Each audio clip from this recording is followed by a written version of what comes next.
Hiring the wrong executive costs you time and money. Leveraging work psychology, Spirit Consulting helps you hire the right executive so you can focus on growing your business. For a free quote, visit spiritmco.com. Enjoy the show. Welcome back to the Tips for Team Building podcast. I'm your host, Jaden Smith, and so excited to welcome Angela Nguyen to the show. Angela, can't wait to share your wisdom with our audience.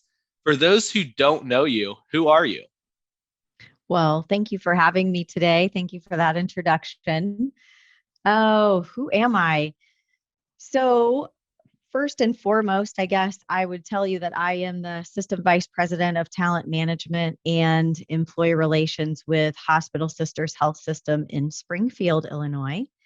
And I'm not originally from Springfield. I am from a small town in Southern Illinois, and we kind of ended up in Springfield about 17 years ago. But outside of work and being a leader, I am a wife and a mom, and I am a sister and a friend. And I also am very involved in my church. I'm a church member. I'm a member of our choir. I am a cheerleader at my kids' activities and events. That's probably what I spend the most time doing. I have 3 children, one who turned 16 this year. So that's been an experience. She just got her license and is driving on the road now. And then my middle, who next week turns 15 and gets her permit. So we get to start that all over again. And then my son, our youngest, who's 11, and my husband, Tree. We've been married 19 years. So I think I shared I was a wife. I also love to travel, go to the beach specifically. Some other fun things about me is I am an avid Golden Girls lover. I like to watch Golden Girls every night, pretty much before I go to bed. And I love some Hallmark Christmas movies and love to shop, which my husband said is not a hobby. But I do like that. So that's probably me in a nutshell. Awesome. Thank you, Angela. It sounds like you're just wearing so many hats and have a lot of roles that you fill. You talked about travel and loving to travel. Where is like your most memorable vacation destination? Oh, I would say when we've gone to the big island of Hawaii. I've been there 3 times now, and I absolutely love it there. I think Hawaii is one of the most beautiful places ever. And so I just really love that. Love going to Hawaii, love the beaches there. So that sounds incredible. It's definitely on my travel list. I haven't been able to make it out there yet, but it is one of the top destinations on the list for sure. Yeah, well, you got to make it happen. So Angela, we talked about kind of who you were, and you shared your role as the system vice president at Hospital Sisters Health System. Can you tell us a little bit about how you got into the leadership position you're in today? Mm-hmm. Yeah, I will tell you a funny story about just kind of leadership in general. When I was a kid and me and my siblings were younger, my mom was a stay-at-home mom, and she had an in-home daycare. And so I got to be responsible and help with those kids. And, so I think that kind of bled into when I went into school. Then I was more responsible for those kids at school. And I would probably use the word bossy maybe at that age. So I remember in 2nd grade, and my mom still teases me about this, but my 2nd grade teacher told my mom at a parent-teacher conference that, Angela demonstrates really great, strong leadership skills. And I think if she directs that in the right way in life, she's going to be a really great leader. And I'm afraid, though, if she doesn't, she's not going to have any friends. So my mom likes to tease me about that. Good news is I do have some friends. So I think I might have channeled that well. But I would say my journey to leadership has really been more about me overcoming the fear of being a leader to me, being a leader is a privilege to be able to lead a team and guide them and give them direction and nurture them. And so I've had opportunities throughout my career to step into leadership, and I had said no to those opportunities. And a lot of that was because I was afraid I would not do it well. And I knew when I was ready to do that, I wanted to be really good at it and I wanted to do it well. And early on in my career, when I was in my mid 20s, I just got handed a leadership role. I was an HR consultant at that company at the time, and my director just came to me one day and said, I'm going to have you manage the payroll assistant and the admin assistant from here on out. They don't need to report to me. They can report to you. And I thought, I don't know anything about leading people or managing people. Okay. And I think that happens to leaders in general is when you move into leadership, a lot of us are new and we don't have any guidance or training or direction on how to be a leader, and you have to really take that on yourself. So when the opportunity came about at HSHS, and what's so great about the organization I work for right now is I've had a lot of opportunity to grow and learn in my career. And at the time when I was considering this role came about. We had our CHRO, he was new at the time. And he came in and he was presenting to our HR team about the Center of Excellence model he wanted to implement, where he saw HR going in the future. And I thought, I'm really excited about that. I really want to be part of that. How do I become part of that with him and help him, meet those goals? And he posted a position for, at that time, it was a system director of talent acquisition and employee relations. And I was nervous about thinking about applying for it, but thought, I feel ready for this. And I remember going to church that week, and the pastor spoke a lot about fear and overcoming your fears, and that God only has goodness for you, and he'll give you the strength. And I thought, oh, they're speaking to me, so that really helped. I applied. I was one of 6 internal candidates for that role, and I thought it's probably going to be a long shot. There's a lot of great talent here, and I was selected. So getting into that role, I've learned so much. I would say at first, I knew right when I got into that role, this is different. The expectation for me is very different than what it had been in my staff level positions. And I would say one of the best things I ever did was go to my CHRO and say, is it possible to get a coach or, someone to kind of help me on this path? I want to do this really well. And at the time, we didn't automatically give executives coaches when they move into those roles. We actually do that now. And he said, yeah, he's very supportive of that. So that was really helpful.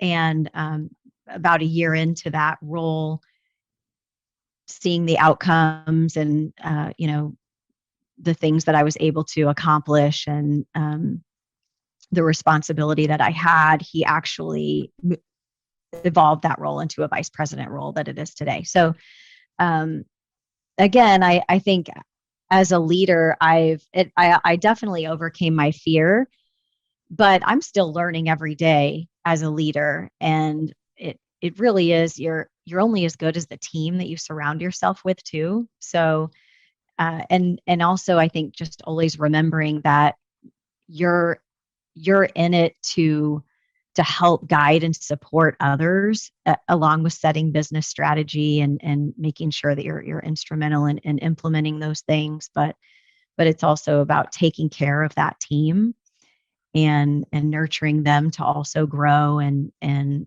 produce for the organization. So awesome. I love that, and you've obviously have overcame that fear and just been crushing it in your role. To a year later be elevated to a vice president. That's incredible. And love your philosophy of like always learning, because I think once we think we know it all, we very quickly get shown that we do not. Do not. So having that open-mindedness. So we kind of you kind of hit on early, and I love the story of your second grade teacher and how, if you hone this in well, you're going to be great. If you don't, like, everyone's gonna hate you. So like, that's right. you've got two like extremes, right? Mm-hmm. So you've obviously gone the good route of that. What is your approach as a leader to building and developing relationships? I think in any relationship that you're building, you have to meet people where they are, and you have to care about people. And in my experience, I've had to develop relationships with some individuals that weren't ready to have a relationship. They maybe didn't think that HR was a partner to them, or didn't like the service we were providing. And I had to kind of get through that to build that relationship. So I think it's about showing them that you do care, that you can achieve those results. You will follow through. I think follow through is a big one. It's about communication, and listening is part of communication. So hearing people, hearing how they feel, hearing what they're struggling with, and then trying to help, see where you can help them, overcome those things. So I think that those are probably the key things that come to mind for me when I think about that. I love it. And great minds think alike, because you immediately kind of dove into how you were able to overcome the struggle of building a relationship. Because I think it's, and that was going to be my follow-up question, because I think it's so easy to talk about the philosophy of building a relationship. And when it goes great, it goes great. But some people don't want that, right? And or you just struggle to connect with them, or there's not as much commonality, to be able to kind of build that relationship off of.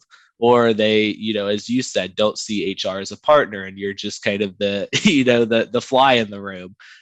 So trying to like overcome that to be able to, build that relationship, I think is super, super, super helpful advice to share with the audience.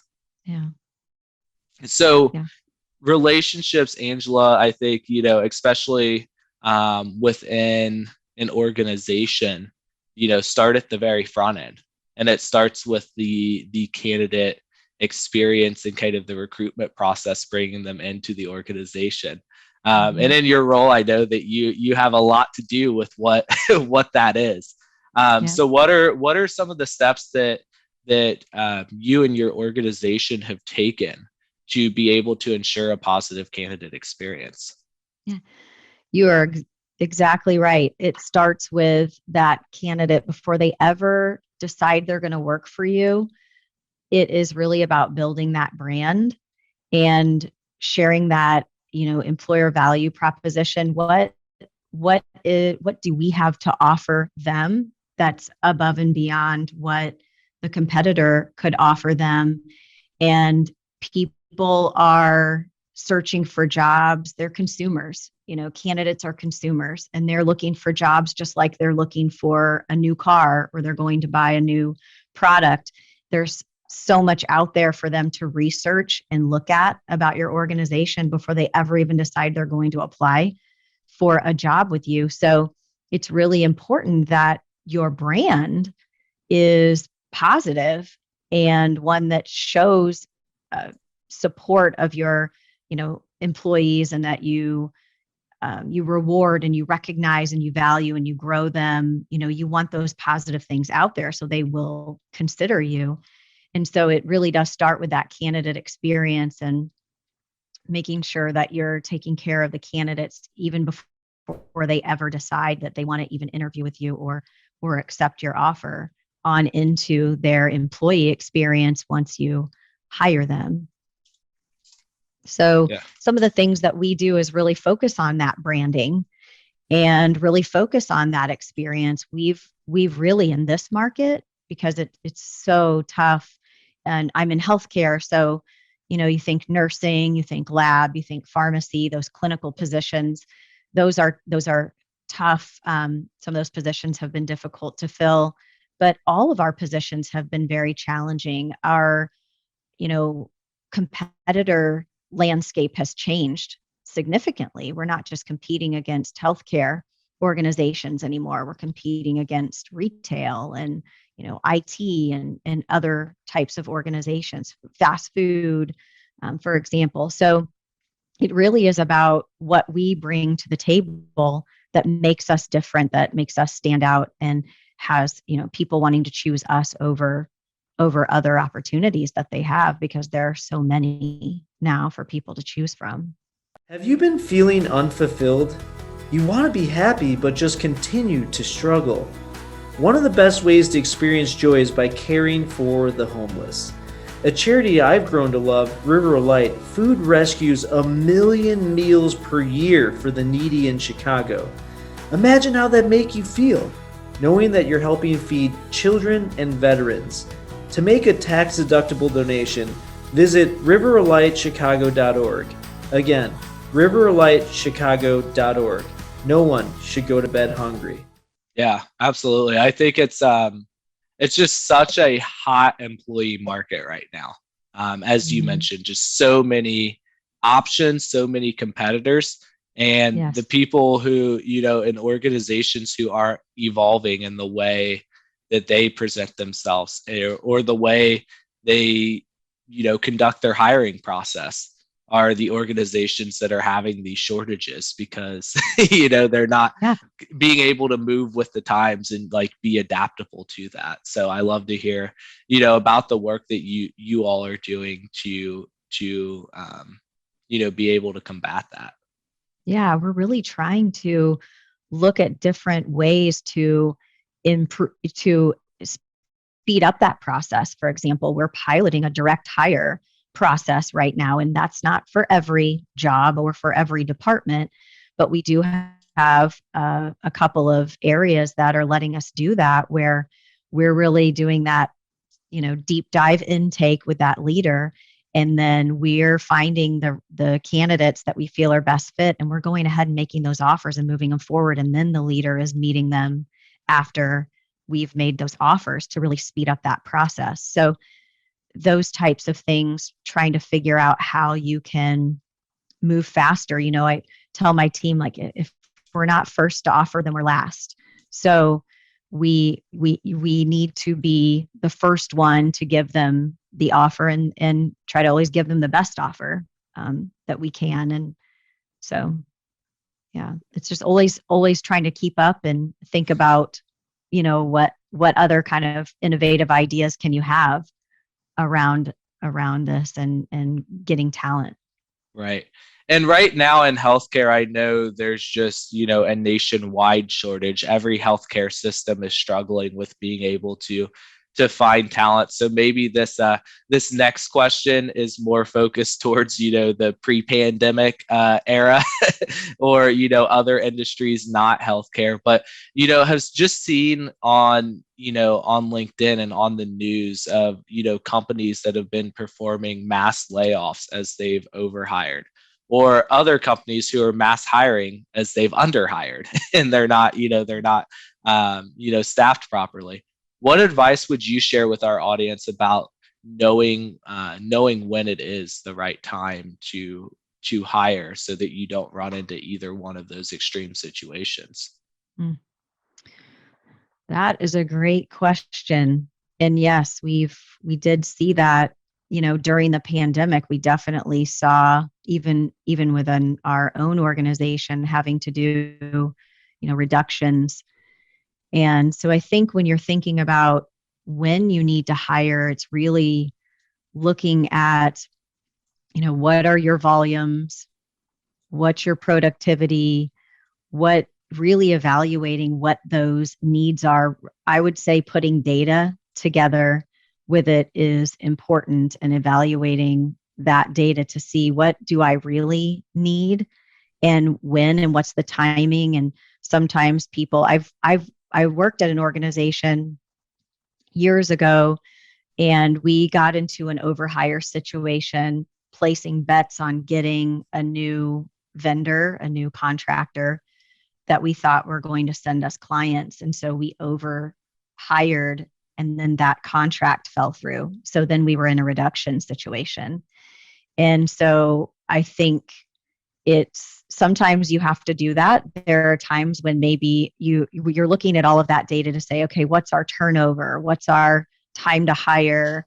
What do we forecast? I think it's so important that leaders are forecasting what their needs are, what's coming in their spaces, and strategically what's coming for the organization as far as, are we going to build out new service lines, or are we going to get into new markets? And then what are our needs going to be? And then really laying out the timing of that. When is it that you really need the labor to support those strategic priorities? So I think it's all about timing and really making sure you have your data in line to help guide you when you're making those decisions. Yeah. So a follow-up question I have on that, of one thing I just wanted to kind of touch on is, like, you talked about, a couple different times where the organizations you were a part of had to do reductions in staff. And I know that that's something that, many people will probably come across at some point in their career. Either they're the person being eliminated, or they're the position being eliminated, or they're the leader having to make that decision, or they're the HR person who's having to communicate that decision. What type of advice would you give to the audience who might, have to make that decision or communicate that decision, and how to communicate that to, affected employees? Mm. Well, when you're communicating that message, I think you always need to communicate it with compassion. And, it's important to help people understand the business decision around the conversation that you're having with them. And that's hard because it's personal to them. It's personal when someone's losing their job.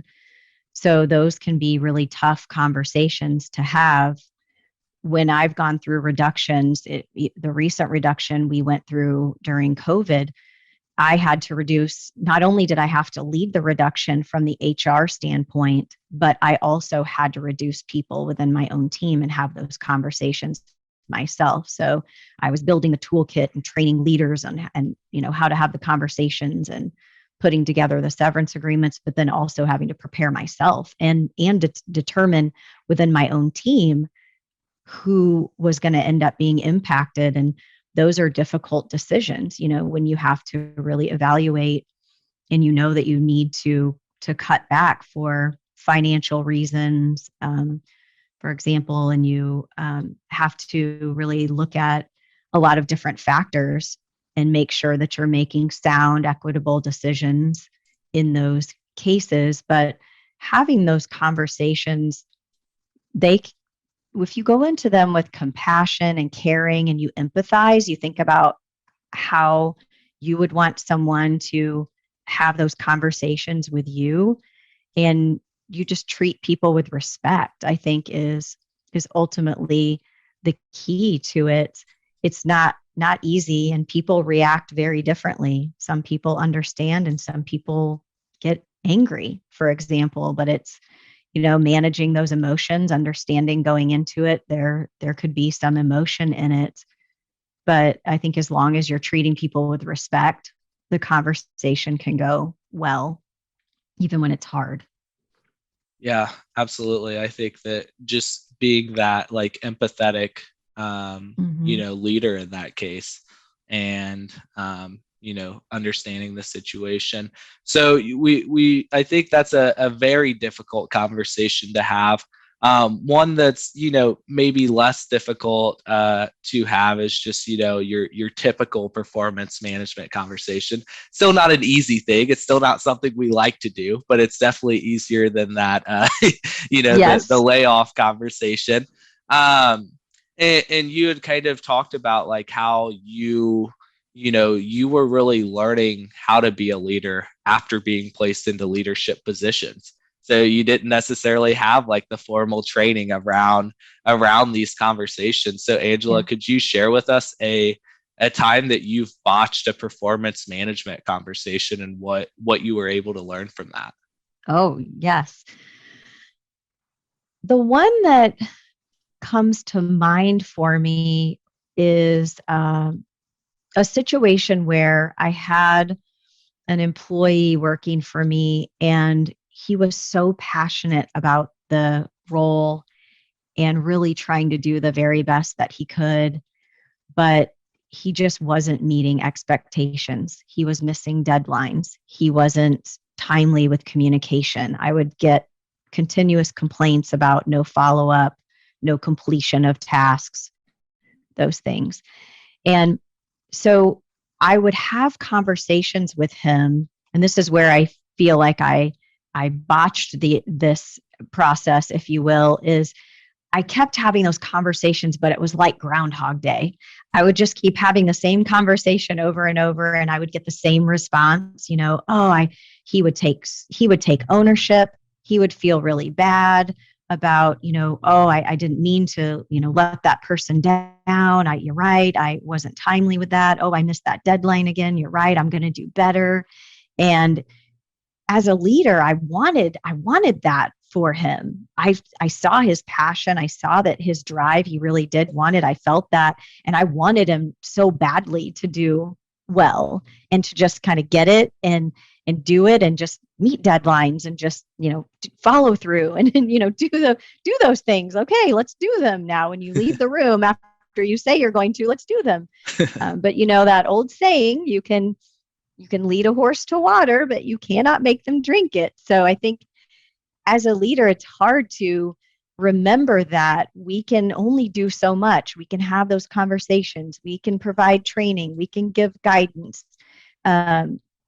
But at the end of the day, we can't make people behave and perform ultimately. And I think where I probably wasn't as effective in this process with him is I think I let it go on too long, being just more informal conversations and being so hopeful as a leader that like, okay, I think today he's going to lead the conversation and really do it. Now I think he's really going to start meeting deadlines and call those people back like he said, and he's really going to do it, instead of probably earlier on, after several of those, being more formal and maybe setting those expectations earlier and maybe having some more consequence as part of that to really build more of a performance plan instead of kind of a lot of just the same conversations over and over again. So I think that, as a leader, you want people to do well, especially when people seem like they want to do well. You can see their passion and their drive and they seem willing, and you want that for them. So that can be tough when ultimately it just doesn't ever come to fruition.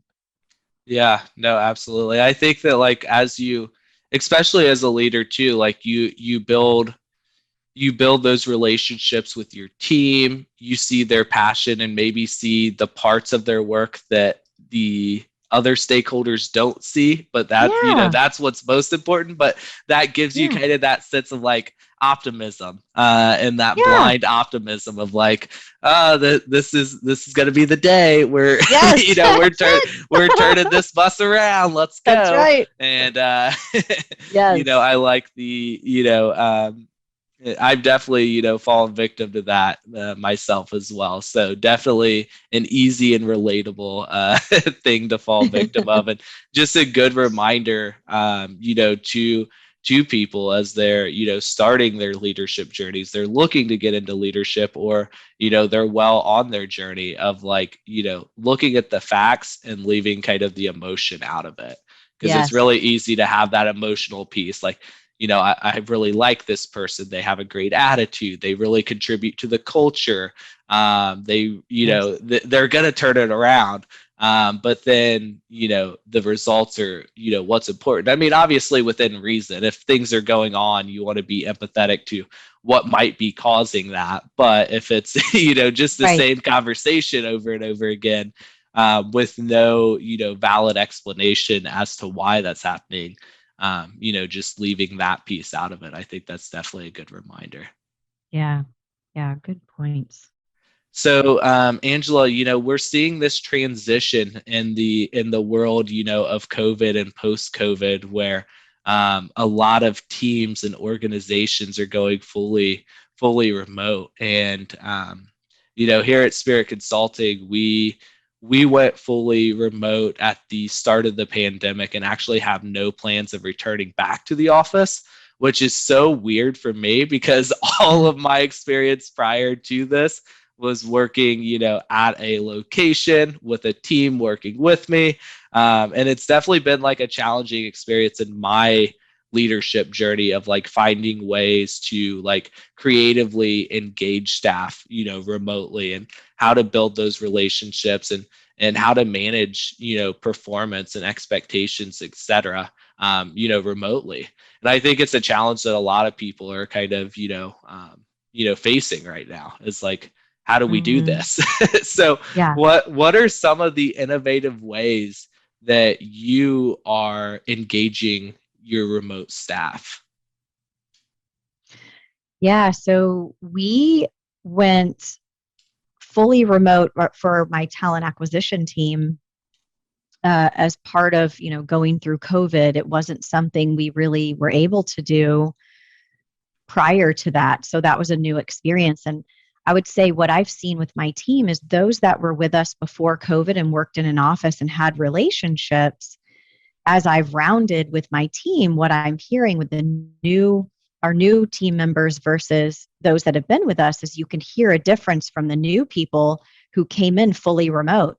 So they kind of only know the people that trained them, that they've maybe been able to talk to more, and they don't really know the whole team, whereas those that were working alongside each other in the office and now they're remote, that's really a different experience. So that was really eye-opening for me, is to remember where people are coming from. Some people have those relationships and foundational relationships already built that are carrying them to a kind of a different experience as a remote colleague, whereas coming into the organization brand new remote and you don't know anyone, you have to help as a leader to acclimate them to the organization, to meet people. Some of the things that we've really tried to focus on is making sure that we're doing things to really get to know each other. So incorporating those into our staff meetings, different activities, fun things, that make you smile, or tell us about your name and how you got your name, or anything that helps us really build and get to know people better on the team. And adding in, because they're mainly virtual, adding in virtual breakout sessions where they talk about something like that in smaller groups so they can get to know each other a little better, and then, come back out into the larger group on those virtual meetings. We've had fun celebrations like in the holidays, we send out hot cocoa kits, and we've had like a celebration with each other where we say, make your hot cocoa or put coffee in it or tea, whatever you like, and bring that to the meeting. And, we're going to have a celebration and try to do fun things like that. I do also think that there is value in still trying to encourage people to come together in person periodically, though, and have those touch points to continue to build those relationships. And for me, I do have people that live in a lot of our areas that kind of live around each other, or they're close enough where we could drive in. So we do try to plan things like 2 times a year. We plan a learning day where we really ask people to try to be in person if they can, to really see each other in person and have that relationship building opportunity. And also just try to like go to lunch with each other. If you live close to, someone on the team, try to spend time going to lunch with them or get coffee or, something like that, so that you are building those relationships outside of just that virtual space. So, there are a lot of different things that we are trying to do. And I think you have to be intentional, I would say, is the piece I would leave you with, because you have to remember to do those things. You can kind of forget, like before I was really rounding and hearing the feedback, I didn't really recognize that the experience would be different for someone coming in new versus those that had already had those relationships, for example, or I guess how different that could be for some of them. And people have different preferences. There are some people that prefer to really be around people and work in an office environment, and others love being remote. So that's been another unique experience for us, finding people. Some people say, I've not really worked remote before. I'm not sure I'm going to like that. I'm not sure I'll try it, and they need that interaction.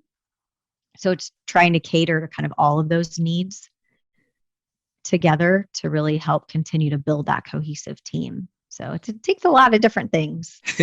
Yeah, it's a lot of like different ways of approaching things than maybe, you had in person. But I think I love the ideas, you shared of just like different activities, fun little icebreakers. Like, I think it's so easy to like jump into a meeting and be like, oh, we're here to discuss this. This is what we're discussing. But yes, like one of the things that we do at Spirit is we start all of our meetings with like a 15-minute segue.